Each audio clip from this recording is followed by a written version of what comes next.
Who is your angel? Kilala niyo po ba kung saan kayo naka-associate na mga anghel? Kaya nga, my dear friends, let's talk about or to know in today's celebration the feast of Archangel.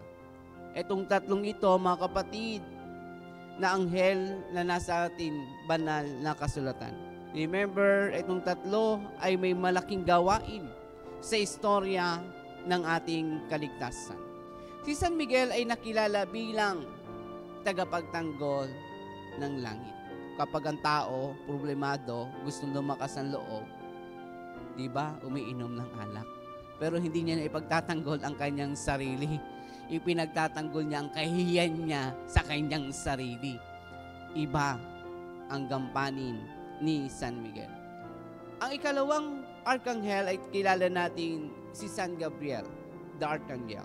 Siya ang nagbulong, nagbalita kay Maria na ikaw, Maria, ay maglilihila lang ng Espiritu Santo at ito'y papangalanan mo, Emmanuel.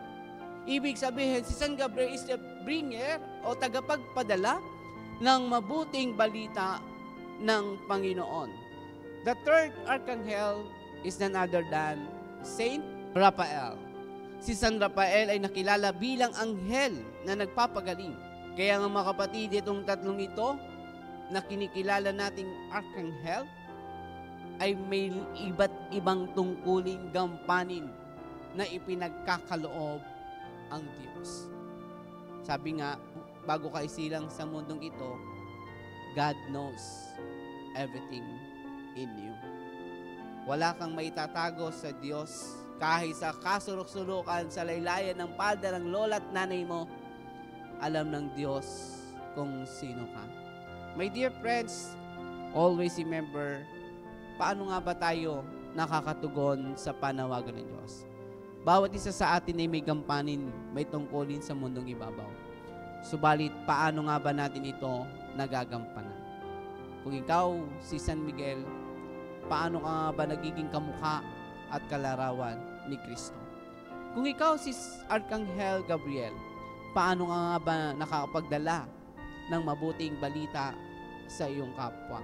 O baka ikaw pa ang nagiging sanhi sa iyong kapwa upang hindi makita ang Diyos?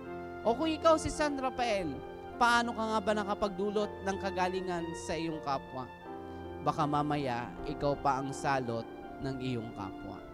My dear friends, today's celebration, the Feast of Archangel, kilalanin natin, sino nga ba ang ating anghel? Sino nga ba ang ating tinutularan? Sana, katulad tayo ng tatlong ito, kapiling ang Diyos sa langit, bakyat manaog, sa bawat pag-akyat manaog, kagalakan ang dulot nito sa Diyos. Amen.